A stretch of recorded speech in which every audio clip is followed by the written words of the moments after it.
संविधान की किताब हाथ में लेकर के तो घूमते हैं, लेकिन संविधान की कौन सी धारा खतरे में है, कौन सी उपधारा खतरे में है, संविधान का कौन सा भाग खतरे में है, अगर उनसे पूछ लिया जाए तो वो बताते नहीं है। कैसे आपने देखा कि कांग्रेस पार्टी ने किस तरीके से सुपर कैबिनेट बना दी थी, सलाहकार परिषद बना दी थी, जो कैबिनेट के ऊपर बैठ करके डिसीजन लेते थे। देखने की आवश्यकता है। राहुल गांधी के विगत कई वर्षों के कार्यकाल को आप देख लीजिए तो 2014 के पहले जब 10 वर्ष तक उनकी सरकार थी तो वो जिम्मेदारी लेने से पीछे हटते रहे। कई बार उन्होंने जिम्मेदारियां नहीं ली और कई बार उन्होंने कैबिनेट के डिसीजन में घुसने का काम किया। तो कहीं ना कहीं एक संविधान को वो एक तरीके से नहीं मानते। बैंक में तब्दील करने का काम, लोगों को खास करके डराने का काम कांग्रेस पार्टी ने और राष्ट्रीय जनता दल ने, विभिन्न क्षेत्रीय पार्टियों ने किया, जो कि महागठबंधन से संबंधित रही। इसमें पसमानदा गरीब मुसलमानों के अधिकारों को छीनने का प्रयास खास करके इन लोगों ने किया। वोट का जो पैकेज ऑफ वोट जिसको कहते हैं ना, उसका जो एक ठेकेदार होता है, उस ठेकेदार को इन लोगों ने दलाली प्रदान कर दी थी वोट बैंक की, जिस कारण से आप देखेंगे कि वह वोट जो है वो एक तरीके से उसका भूमाफियाकरण हो गया। किसी बेटी का जन्म होता है, उसके खाते में किस तरीके से रुपए डाले जाते हैं, माल न्यूट्रिशन से बाहर निकालने के लिए लगातार प्रयास किया जा रहा है। लगातार आप देखेंगे कि 9वीं कक्षा में जब छात्र जाती है तो वहाँ साइकिल किस तरीके से प्रदान किया जाता है ताकि बच्चियाँ जो हैं वो स्कूल अच्छे से जा सकें। वही बच्चियाँ जो हैं जब 10th क्लास पास करती हैं तो 25,000 रुपये उनके खाते में जाते हैं। 50,000 रुपये उनको इंटर पास करने के बाद प्रदान किया जाता है। ग्रेजुएशन पास करने के बाद भी लाखों रुपए उनके खाते में जाते हैं। लालू यादव किस तरीके से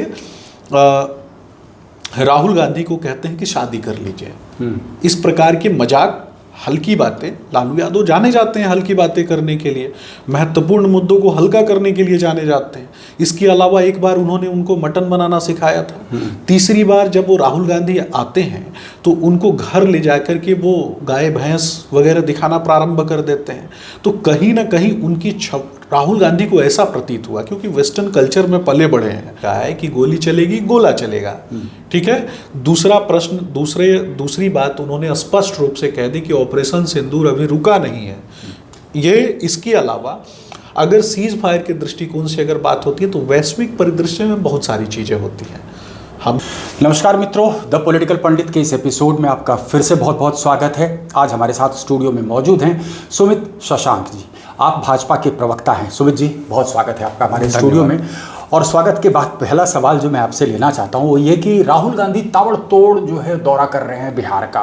5 महीने में चौथा दौरा हो चुका उनका, और मैं देखता हूँ कि एक तरीके से वो कल तो रोड शो भी उन्होंने कर दिया, दलितों पर बहुत ध्यान दे रहे हैं, जाति जनगणना की बात कर रहे हैं। लेकिन इन सब के बीच जो एक फीलिंग, जो एक मैसेज बाहर निकल करके आ रहा है वो ये आ रहा है कि ना तो लालू को पूछ रहे हैं, ना तेजस्वी यादव को पूछ रहे हैं, एकला चलो की राह पर हैं, या क्या दिखाना चाह रहे हैं? ये ठेंगा एक तरीके से दिखा रहे हैं लालू परिवार को। देखिए, इतिहास के पन्नों में जाकर के देखने की आवश्यकता है। जब आप इतिहास के पन्नों में जाकर के देखेंगे तो आपके प्रश्न का समालोचनात्मक रूप से उत्तर मिलेगा। आपने देखा होगा कि राहुल गांधी उस परिवार से आते हैं जिस परिवार ने संविधान तक को नहीं छोड़ा, जिस परिवार ने संविधान को कई बार आघात पहुंचाया।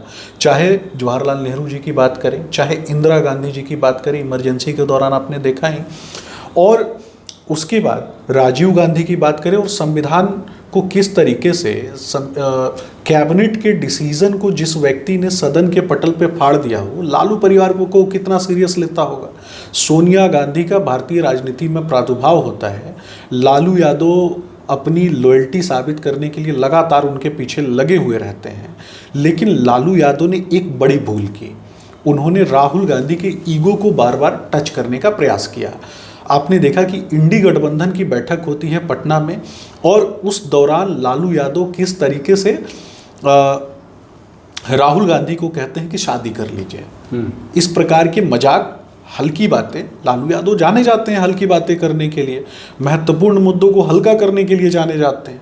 इसके अलावा एक बार उन्होंने उनको मटन बनाना सिखाया था। तीसरी बार जब वो राहुल गांधी आते हैं तो उनको घर ले जाकर के वो गाय भैंस वगैरह दिखाना प्रारंभ कर देते हैं।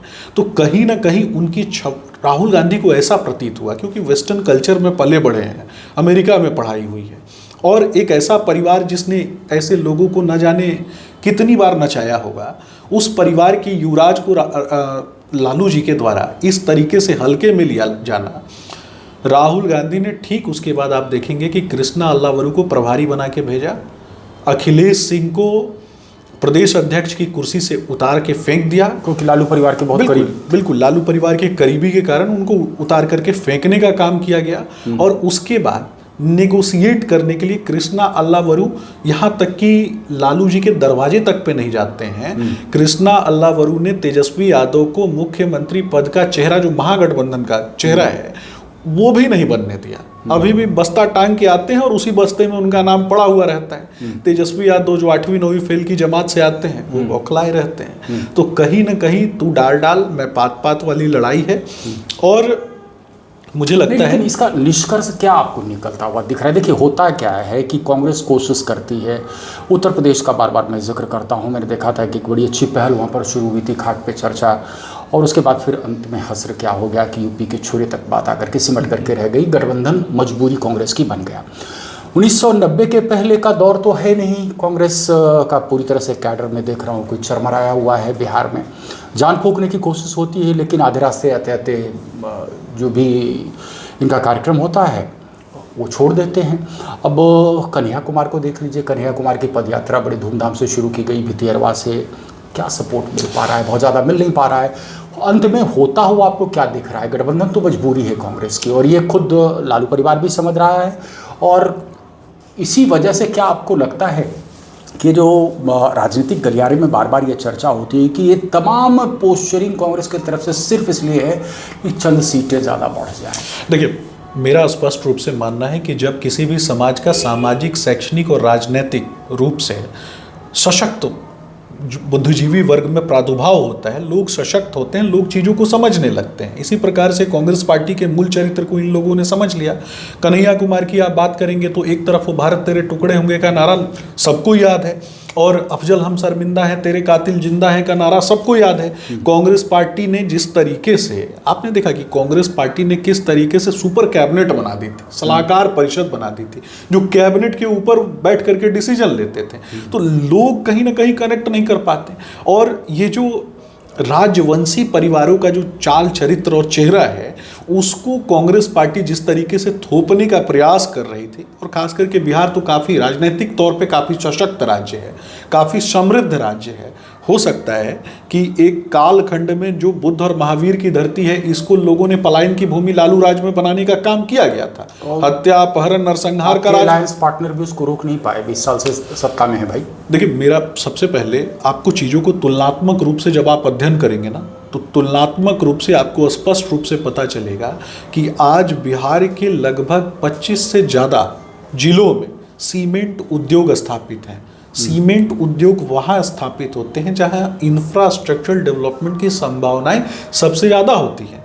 गया को इंडस्ट्रियल स्मार्ट सिटी बना करके 1.5 लाख लोगों को प्रत्यक्ष रूप से रोजगार देने का काम हम कर रहे हैं। स्पेशल इकोनॉमिक जोन के माध्यम से हम आर्थिक समृद्धि करने का प्रयास कर रहे हैं। इसके अलावा अगर आप बात करें तो राजनीतिक रूप से भी राज्य काफ़ी सशक्त हुआ है, और आर्थिक दृष्टिकोण से भी राज्य काफ़ी सशक्त। इस पर भी हम आएंगे, लेकिन अभी जो मूल प्रश्न मैंने आपसे किया था उसका जवाब आप पूरा कर लें। देखिए, मैंने तो आपको स्पष्ट रूप से बता दिया कि कांग्रेस पार्टी किसी को देखना पसंद नहीं करती है। मजबूरी का गठबंधन उन्होंने करके रखा हुआ है लालू परिवार से, और समय आने पर लालू परिवार, एक तरीके से बिहार में लालू परिवार ने कांग्रेस पार्टी को झोला उठाने वाला पार्टी बना के रखा था सोनिया गांधी के कार्यकाल में। इसका बदला राहुल गांधी को उनसे लेना है, राहुल गांधी को लालू जी से अपनी बेइज्जती का बदला लेना है, जो मुझे लगता है दूर दूर तक कहीं ऐसा लग रहा है कि कांग्रेस जो है कुछ ज़्यादा ही बोल्ड डिसीजन लेकर के दिल्ली वाला फॉर्मूला यहाँ पर बिहार में कर ले। दूर दूर तक भी ऐसा आपको लग रहा है, या आपको लग रहा है कि कांग्रेस की मजबूरी लालू है ज़रूरी?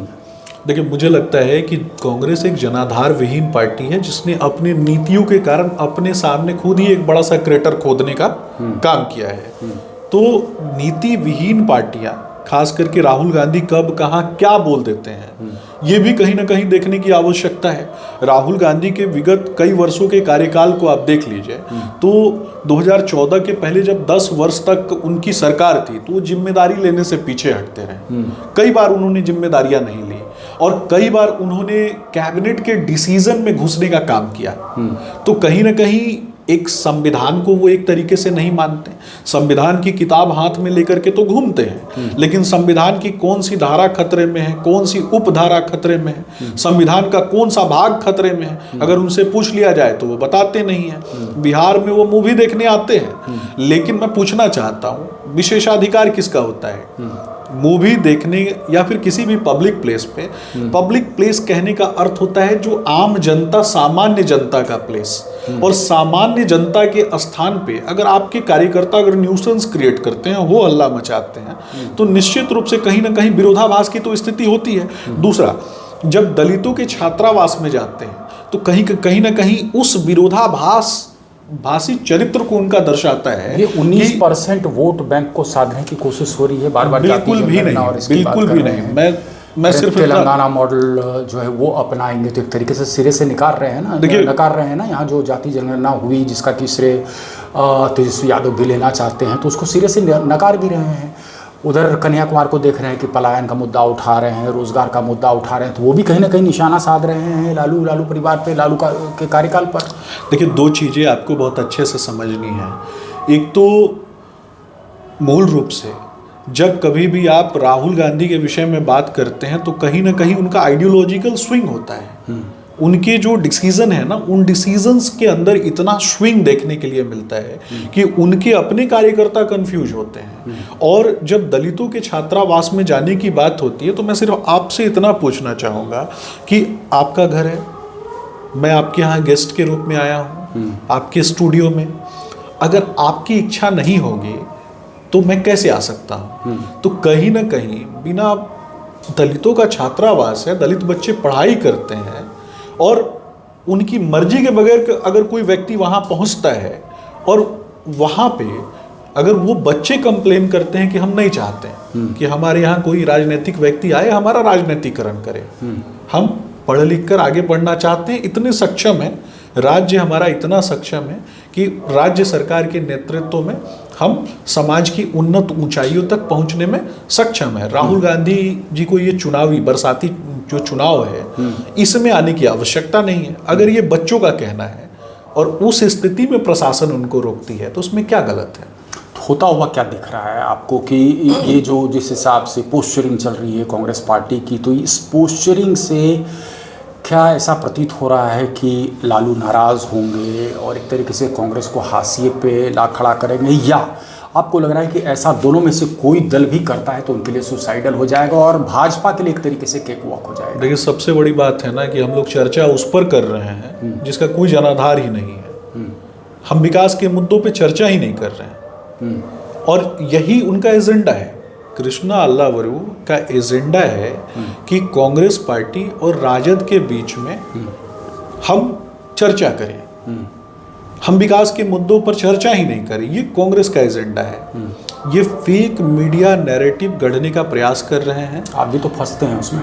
नहीं, हम नहीं फंसते, मैंने तो बता दिया ना। क्यों, कभी 1-2 दिन पहले आपने ऑडियो वीडियो रिलीज किया, उसमें वही गुंडाराज आप याद दिला रहे हैं, घोटाला आप याद दिला रहे हैं। आप अपने आपका जो अचीवमेंट है उसका कहाँ जिक्र आप कर रहे हैं? देखिए, अचीवमेंट्स पर बात करने के लिए वर्तमान परिदृश्य में भारतीय जनता पार्टी के नेता, भारतीय जनता पार्टी के प्रवक्ता कई बार विभिन्न योजनाओं के विषय में भी हम बताते हैं। एक तरफ महिलाओं से संबंधित अगर आप बात करें तो प्रधानमंत्री नरेंद्र मोदी जी के नेतृत्व में और बिहार में माननीय मुख्यमंत्री नीतीश कुमार जी के नेतृत्व में आप देखेंगे कि अगर किसी बेटी का जन्म होता है उसके खाते में किस तरीके से रुपए डाले जाते हैं। माल न्यूट्रिशन से बाहर निकालने के लिए लगातार प्रयास किया जा रहा है। लगातार आप देखेंगे कि 9वीं कक्षा में जब छात्र जाती है तो वहाँ साइकिल किस तरीके से प्रदान किया जाता है ताकि बच्चियाँ जो हैं वो स्कूल अच्छे से जा सकें। वही बच्चियाँ जो हैं जब 10th क्लास पास करती हैं तो 25,000 रुपये उनके खाते में जाते हैं। 50,000 रुपये उनको इंटर पास करने के बाद प्रदान किया जाता है। ग्रेजुएशन पास करने के बाद भी लाखों रुपए उनके खाते में जाते हैं। उसके बाद नौकरी के दौरान आप देखेंगे कि 35% आरक्षण मिलता है।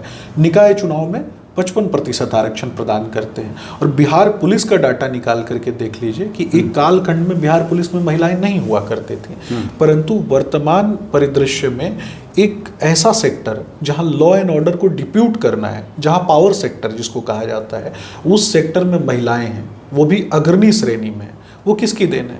और दूसरी तरफ ये फेक मीडिया नैरेटिव गढ़ने का जो लोग प्रयास करते हैं, कई बार उनको जवाब देना पड़ता है। आपने उस गाने के विषय में कहा, मैं सिर्फ इतना कहूँगा कि लालू यादव ने बिहार में अकाल, भूखमरी और एक समृद्ध राज्य जिसको कहीं ना कहीं डूबता हुआ जहाज बना दिया, जानबूझकर। लोग जाना नहीं चाहते थे, लोगों को अपना घर बेचना पड़ गया, उनको जाना पड़ गया, नहीं तो उनके बच्चे या तो नक्सली बन जाते, या तो उनके बच्चे अपराधी बन जाते, गुंडे बन जाते, नहीं तो उनको दूर जाना पड़ा। लेकिन बिहार के बेटे बेटियां जहां भी गए, उन्होंने उस राज्य की सूरत बदल दी। इस पर तो गर्व होना चाहिए ना। और लालू प्रसाद यादव जी की बात करें, आगे चल के नेक्स्ट जनरेशन, तेजस्वी यादव, गिरोहों का गिरोह, गैंग्स ऑफ राष्ट्रीय जनता दल, गैंग्स ऑफ घोटालेबाज, गुंडों की पार्टी, अपराधियों की पार्टी, बाहुबलियों की पार्टी, एक से बढ़कर एक बाहुबली, एक से बढ़कर एक गुंडा, एक से बढ़कर एक सातिर अपराधी, एक से बढ़कर एक बलात्कार और व्यभिचार में लिप्त लोगों को टिकट देने का काम लालू प्रसाद यादव ने पैसे लेकर के किया। विनेबिलिटी फैक्टर तो है उनके साथ। देखिए, मेरा स्पष्ट रूप से मानना है, लोगों को मूर्ख बनाने में एक कालखंड में लालू प्रसाद यादव सफल हुए, परंतु वर्तमान परिदृश्य में मैं पूछना चाहता हूं, जो MY समीकरण की वो बात करते हैं, उस MY समीकरण में मुसलमानों की अगर बात करें तो वोट बैंक के दलालों को उन्होंने टिकट देने का काम किया। शहाबुद्दीन जैसे गुंडे को, शहाबुद्दीन जैसे अपराधी को, शहाबुद्दीन जैसे जिसने समाज के लिए कुछ किया ही नहीं, बच्चों की शिक्षा दीक्षा के लिए कुछ किया ही नहीं, वैसे लोगों को, अपराधी और गुंडों को तो टिकट दिया जो एक तरीके से वोट बैंक की दलाली करते थे। दूसरी तरफ यादवों की बात करें तो यादव समाज में उनका 8वां फेल बेटा, उनका 9वां फेल बेटा, वो भी तब जबकि वो मुख्यमंत्री रहे। सुमित, आप तो ये मानेंगे कि देखिए, ये जो कोर वोट बैंक इनका है, MY समीकरण का लगातार जिक्र होता है, ये इंटैक्ट है, इसमें सेंध नहीं लगा पाए। वर्तमान परिदृश्य में अलग विषय है कि इसके बियॉन्ड उनकी कोशिशें हो रही हैं कि MY के अलावे कुछ प्रतिशत वोट उनके तरफ स्विंग करे, और अगर वो स्विंग होता है तो जाहिर तौर पर आपके लिए बहुत बड़ी चुनौती खड़ी करता है। देखिए, वर्तमान परिदृश्य में जब आप चर्चा कर रहे हैं तो आप देखेंगे कि 2014 का चुनाव होता है लोकसभा का, और जिसको कहा जाता है कि उनका कोर वोटर है, उसी कोर वोटर ने उत्तर प्रदेश और बिहार में भारतीय जनता पार्टी को वोट किया राष्ट्र हित के मुद्दे पर। लोकसभा का चुनाव और विधानसभा का चुनाव, मैं वही बता वोटिंग पैटर्न अलग मैं वही बता रहा हूँ, जिसको वो कोर वोटर कहते थे, उस कोर वोटर ने 2014 में हमें वोट किया। उसी कोर वोटर ने 15 में नहीं किया, उसी कोर वोटर ने 14 में किया, 15 में नहीं किया। 15 में आपको कहाँ ला करके खड़ा कर दिया उसी कोर वोटर ने। देखिए, उसी कोर वोटर ने आगे भी हमें हो सकता है कि कुछ वोट प्रतिशत कम रहे हों, लेकिन उस कोर वोटर ने कहीं ना कहीं हम पे उम्मीद जताई और उस उम्मीद पर हम खड़े रहे। इस दिशा में आप देखेंगे हमने जो जमीनी स्तर के जो नेता है ना, जिनका कोई बैकग्राउंड नहीं रहा, खास करके जाति विशेष में, वैसे लोगों को हमने टिकट दिया, वैसे लोगों को हमने विधानसभा और लोकसभा में पहुंचाने का कार्य किया। आप देख लेंगे कि बिहार में यादव समाज से आने वाले, हाल के दिनों में मैंने देखा था, आप भी शायद गए होंगे, कि भाजपा के लगभग तमाम प्रवक्ता हों, नेता हों, ये ज़िला जा रहे हैं और वक्फ पर, ये जो है, जो वक्फ पर कानून आया उस पर ये प्रेस कॉन्फ्रेंस कर रहे हैं। क्या मंशा क्या है? आपको लग रहा है कि आप मतलब सफल हो जाएंगे मुस्लिम वोट में सेंध लगाने? देखिए, समझना है कि मुसलमानों को वर्षों तक एक बड़े वोट बैंक में तब्दील करने का काम, लोगों को खास करके डराने का काम कांग्रेस पार्टी ने और राष्ट्रीय जनता दल ने, विभिन्न क्षेत्रीय पार्टियों ने किया, जो कि महागठबंधन से संबंधित रही। इसमें पसमंदा गरीब मुसलमानों के अधिकारों को छीनने का प्रयास खास करके इन लोगों ने किया। वोट का जो पैचेज ऑफ वोट जिसको कहते हैं ना, उसका जो एक ठेकेदार होता है, उस ठेकेदार को इन लोगों ने दलाली प्रदान कर दी थी वोट बैंक की, जिस कारण से आप देखेंगे कि वह वोट जो है वो एक तरीके से उसका भूमाफियाकरण हो गया, जमीन की दलाली का अड्डा बन गया। और खास करके इसका सबसे बड़ा शोषण, ये सबसे ज़्यादा शोषण मुस्लिम तबके का ही करते थे, और इसमें सबसे ज्यादा उम्मीद है कि इससे कुछ फर्क पड़ेगा, निश्चित रूप से। और इसमें सबसे ज्यादा, आपके कैमरे के माध्यम से मैं बताना चाहूंगा, इसका सबसे बड़ा शोषक वर्ग कौन था? वो मुस्लिम परिवार जिसमें पुरुषों की संख्या कम थी, महिलाओं की संख्या ज़्यादा थी और किसी भी कारणवश उस परिवार में पुरुषों की मृत्यु हो गई थी और वहाँ महिलाओं को डरा करके, धमका करके, ब्लैकमेल करके जमीनों को लूटने का काम वक्फ बोर्ड के द्वारा किया गया। ट्रिपल तलाक के मुद्दे पर भी यही हुआ। प्रधानमंत्री नरेंद्र मोदी जी ने अपनी बिहार देश की जो मुस्लिम बेटियां हैं, मुस्लिम बहनें हैं, उनको प्रतिनिधित्व प्रदान करने का काम किया। तो क्या गलत किया? मैं पूछना चाहता हूं ना कि वक्फ बोर्ड का जो बिल आया और आज जो कानून बन चुका है उसमें अगर महिलाओं को रखा जाता है, खास करके मुस्लिम महिलाओं को, तो गलत क्या है? क्या उनको समाज में नीति निर्माणकर्ता होने का अधिकार नहीं है? और जिनकी जमीनों को, गांव जमीनों को जो लोग हड़प लेते हैं, तो उन जमीनों के डिस्प्यूट्स को कौन सलटेगा? ये तो अंग्रेजों के कालखंड की बात हो गई कि केस तो अंग्रेजों के खिलाफ और अंग्रेज ही लड़ेंगे। इसका फायदा मिलेगा ऐसा लग रहा है आपको? फायदे के लिए नहीं, राष्ट्र की उन्नति के लिए हम काम करते हैं। जिसमें राष्ट्र की उन्नति, राष्ट्र की तरक्की और अंतिम पायदान पे बैठे हुए व्यक्ति का उदय होगा, वो काम अंतिम सांस तक भारतीय जनता पार्टी करती रहेगी। और मुझे लगता है कि आने वाले परिदृश्य में आप देखेंगे कि बिहार में युवाओं को भी, इस दिशा में युवाओं को भी आने वाले चुनाव में मौका जो है भारतीय जनता पार्टी देगी। एक विषय और हम आपसे चर्चा करना चाह रहे हैं सुमित जी, और ये बेहद ज़रूरी इसलिए भी है कि हमने देखा कि जो आतंकवादी घटना हुई, निर्दोष लोगों को मारा गया, उसके बाद हर तरफ से मांग उठी कि बदला लेना चाहिए, बदला लेना चाहिए। हम पहले ही जो है सर्जिकल स्ट्राइक कर चुके हैं, बालाकोट में हम अंदर तक घुस करके हम आतंकवादी शिविर को हटा चुके हैं। इस बार कयास तो ये लगाया जा रहा था कि कुछ ज़बरदस्त होगा, मोदी जी के भाषणों से खास करके ऐसा प्रतीत हो रहा था, और ज़बरदस्त कार्रवाई भी हुई। लेकिन एकाएक जो सीज़ फायर हुआ, इसको लेकर के विपक्षी बहुत हमलावर हैं। और दूसरी बात यह है कि आम जनमानस को भी ऐसा लग रहा है कि एकाएक आखिर ये क्यों हुआ? अब तो सही मौका था, आप जो है पाकिस्तान ऑक्युपाइड कश्मीर को आप हासिल कर सकते थे, पाकिस्तान को टुकड़े टुकड़े कर सकते थे। आपको नहीं लग रहा है कि जो अचीव आप कर सकते थे, जितना मोदी जी का कद बढ़ सकता था इस तरीके की ज़बरदस्त जीत के बाद और पाकिस्तान पर ज़बरदस्त प्रहार के बाद, वो थोड़ा सा कहीं ना कहीं अवरुद्ध हो गया एकदम सडन सीज फायर से? देखिए, यकीन मानिए कि पाकिस्तान के टुकड़े भी होंगे और पीओके वापस भी आएगा। 55 वर्षों तक कांग्रेस पार्टी ने सरकार चलाई, लेकिन कभी भी पीओके को वापस लेने की बात नहीं की, उसके लिए कोई प्रयास नहीं किया। पाकिस्तान ने युद्ध थोपा था, तब इनको लड़ना पड़ा मजबूरी में। हमने पाकिस्तान को घर में घुस के मारा।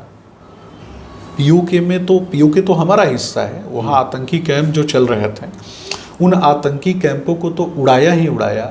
इस्लामाबाद की जो संसद है उनकी, ठीक उसके एरियल डिस्टेंस में 10 किलोमीटर दूर ब्रह्मोस मिसाइल मारा और बता दी उनकी औकात कि घर में घुस के भी मार सकते हैं। आतंकियों के 9 ठिकाने को पिन पॉइंट अटैक करने के बाद उड़ाया। उनके एयरबॉर्न, खास करके हमारी जो एयरबॉर्न मिसाइल हैं, उन एयरबॉर्न मिसाइलों ने उनके HQ-9 डिफेंस सिस्टम को तबाह कर दिया और पाकिस्तान के 9 शहरों में अटैक किया। हमने 100% एक्यूरेसी के साथ अपने लक्ष्यों एयर बेसिस हमने नष्ट कर दिए। तभी तो मैं कह रहा हूं, मैं वही बता रहा हूं, स्पेक्टेकुलर सा ये अटैक था, अचीवमेंट जबरदस्त है। लेकिन ये सडन सीज फायर जो है, इसको एक्सप्लेन कैसे करें? मैं वही बता रहा हूँ। एक तो हमने इस चीज़ को किया, लेकिन पाकिस्तान के परमाणु संयंत्रों पर भी हमने हमला किया। आपने देखा कि मिस्र से एक विमान उड़ता है, नील नदी के किनारे बोरोन पाया जाता है। ये थोड़ा कंट्रोवर्शियल मुद्दा आपने उठाया है। आप कितना सस्टेन कर पाएंगे इसको? आप वैश्विक स्तर पर जाकर के पश्चिमी मीडिया के अखबार पूछा गया, जवाब में ये कहा गया कि खैराना हमने अटैक नहीं किया है।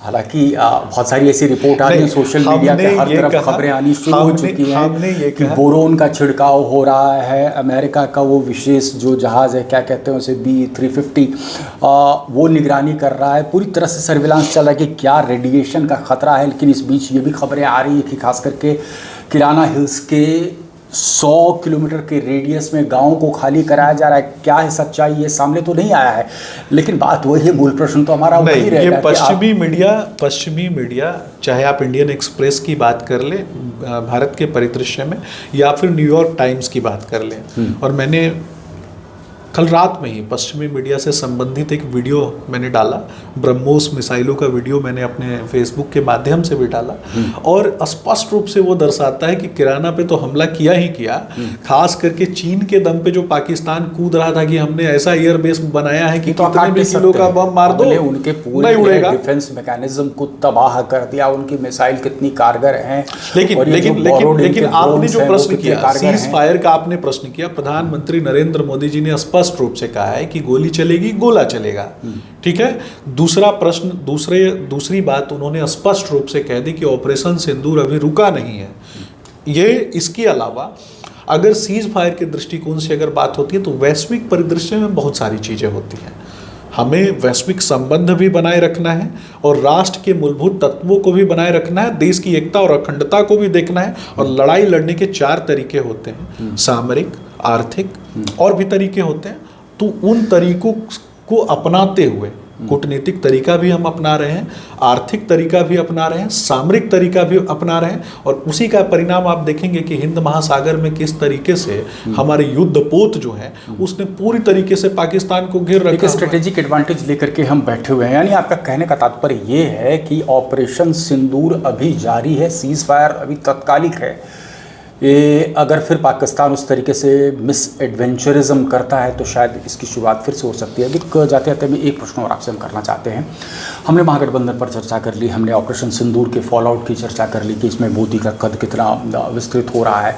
एक महत्वपूर्ण सवाल ये है कि नीतीश के स्वास्थ्य को लेकर के बार बार सवाल खड़े किए जा रहे हैं। तो आपको नहीं लग रहा है कि नीतीश कुमार एक बैगेज के रूप में भाजपा पर होंगे?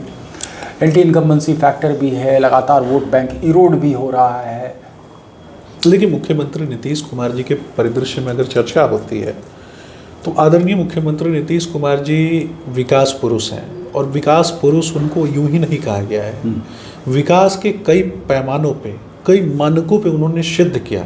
खास करके पूरी की पूरी एनडीए गठबंधन की जो टीम है लगातार उनके साथ लगी रही विकास के पैमाने पर उनको विकास पुरुष बनाने में। और लगातार आपने देखा कि मुख्यमंत्री नीतीश कुमार जी ने भी एक विशेष, खास करके मैं कहूँ कि उन्होंने महिलाओं के लिए, बच्चों के लिए, बेटियों के लिए और युवाओं के लिए लगातार काम किया। आप सवाल के जवाब को डिफ्लेक्ट कर रहे हैं, मैं सीधा पूछ रहा हूँ, आपके लिए नीतीश अभी भी एसेट है, आपको लगता है बैगेज है? बिल्कुल। देखिए, नीतीश कुमार वर्तमान परिदृश्य में देश के लिए एसेट है, और वर्तमान परिदृश्य भी अगर आगे बढ़ के इतिहास के पन्नों में भी जिस दिन वो रहेंगे ना, गठबंधन इंटैक्ट रहेगा। नहीं, सीट मैं सिर्फ यही भी खबर ये भी आ गई थी इतिहास कि थोड़ा सा कुछ ज़्यादा ही एम्बिशियस हो गई है जदयू, और तकरीबन डिमांड कर रही है 120 से 125 सीटें। देखिए, चीज़ें होती रहती हैं, और मुझे लगता है ना कि प्रत्येक दल को ये अधिकार होता है कि वो अपनी वास्तु स्थिति को सुदृढ़ करे। ये प्रत्येक दल के अंतर्गत होता है। लेकिन भारतीय जनता पार्टी और एनडीए परिवार, आप देखेंगे ना कि पंचायत स्तर पर हम लोग जाकर के एक दूसरे के साथ समन्वय के साथ एक दूसरे के साथ कहीं ना कहीं बैठकें कर रहे हैं और प्रेस कॉन्फ्रेंस कर रहे हैं। इससे स्पष्ट रूप से पता चलता है कि क्या समन्वय हम लोगों के बीच में है। और एक चीज़ और कहूँगा कि मुख्यमंत्री नीतीश कुमार जी जिस दिन इतिहास के पन्नों में भी होंगे ना, उस दिन वो एक महापुरुष के रूप में याद किए जाएंगे। और इसके अलावा तेजस्वी यादव आजकल घूम घूम कर युवाओं को भड़काने की जो कोशिश करते हैं, बार बात पे युवाओं की बात करते हैं। मैं सिर्फ इतना बताऊंगा कि युवाओं के लिए काम केवल भारतीय जनता पार्टी और एनडीए परिवार ने किया लगातार। और इस आने वाले चुनाव में भी आप देखेंगे कि भारतीय जनता पार्टी वैसे युवाओं को मौका देगी जो कहीं ना कहीं आगे चल करके समाज को और बिहार का जो इंफ्रास्ट्रक्चर है उसको मजबूत बनाने में, राजनीतिक, सामाजिक, आर्थिक रूप से सशक्त बनाने में जिनकी भूमिका होगी, वैसे युवाओं को भारतीय जनता पार्टी प्रोत्साहन देगी, मौका देगी। सुमित शशांक जी, आप हमारे साथ स्टूडियो में इस चर्चा में शामिल हुए, आपका यहाँ आने के लिए बहुत बहुत धन्यवाद। लेकिन दर्शकों, मैं आपसे फिर से गुजारिश कर रहा हूँ, अगर आप इस चैनल पे पहली बार आए हैं तो आज ही इस चैनल को लाइक करें, सब्सक्राइब करें, बेल आइकन दबाएं। अपने मित्रों को भी कहें कि चैनल को सब्सक्राइब करें ताकि आपके समर्थन से हम भी थोड़ा बढ़ जाएं। चलिए, इस चर्चा में इतना ही। हमसे जुड़ने के लिए आपका बहुत बहुत धन्यवाद।